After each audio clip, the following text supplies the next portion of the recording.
Bridgerton. Oh. We could review that too, but I don't think he's watched that. I don't want to at all. I'm a fan of many movies. I'd rather murder you among Mormons. Nice segue. You're welcome. A document series, I guess you call this? Docu-series? Docu-series about Mormons, about murders, about fraud, about... Forgery. Forgery is pretty interesting. Being a Mormon that we are, we took interest. We took interest, watched it, and I feel like we need to review it and speak our words, Netflix. Let's see. I'm gonna start with this.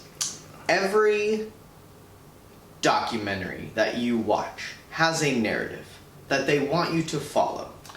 Yeah. And with every documentary and narrative, there's also maybe some kind of twist that gets you to think, oh, it's not like that. For example, Cecil Hotel. The whole premise of this girl vanishing. Now, if you had your head stuck in the sand forever, you didn't know what happened to Elisa Lam, you would think there was some kind of ghost that took her because that's the way they portrayed it. Now, in this documentary, there is some bombings that happen when this guy supposedly finds some old documents about the church and doesn't want to give them up to the church. There's bombings. Makes it sound like they freaking they flipped a Goodfellas, flipped a casino. The LDS church hired some hitmen and blew some fools up. Now, I'll admit, I was like, wow, that's pretty interesting. He was sucked in. Did that happen? Let's keep watching. No, it did not. Obviously, it did not. Spoiler alert, it did not. Shame on you. In fact, it's funny is when, like Paul said, when you watch a documentary, there's really only one-sided in certain because certain director has different views in life, in politics, in certain event. They have their own way of portraying that in a documentary. But at the end, history is history. History is facts. And so we know when I watched this, my wife looked at me. And we looked at Did you know about any of this? I knew about the bombings. I knew about the salamander. I knew about letters. the salamander letter. I knew it was fake. I did not know about the bombing. I thought that was pretty interesting. And this has happened during the time I was just barely like 5 years old and living in Thailand. So I had no idea what was going on here. Brother, you are ancient. Yeah. So yeah, I agree with Paul. The way it was almost like, hey, let's lead up to this, and then the last 3 episodes, or the last 1.5 episode, they were like, oops, never mind. We're gonna do this way. Kidding. We're gonna go this way. He's the bad guy. He's the bad guy. So let's show you how he did it. It's funny.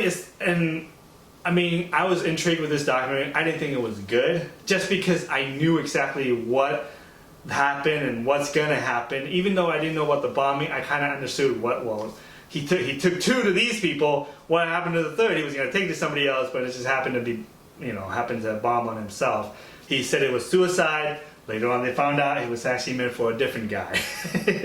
And so, but I don't know. I don't like the way in the beginning of this documentary, trying to paint that the Mormon Church they cover stuff. Bunch of gangsters, dude. And it does harm, just like the dude harmed a lot of people's faith, because for him to put out all these documentary about the church and saying that the church is trying to hide it, make people doubt about their faith, and people did leave the church for this, and I disagree with the way the documentary went about it. And in fact, it's the same guy who directed or wrote Napoleon Dynamite, and so shame on him for making the paint it the way it is. I don't appreciate that, because you should tell facts. You're trying to make it people to stick to your documentary by portraying certain group that they might, having people think they might be the bomb, they might want to hire the assassin to do the bombing.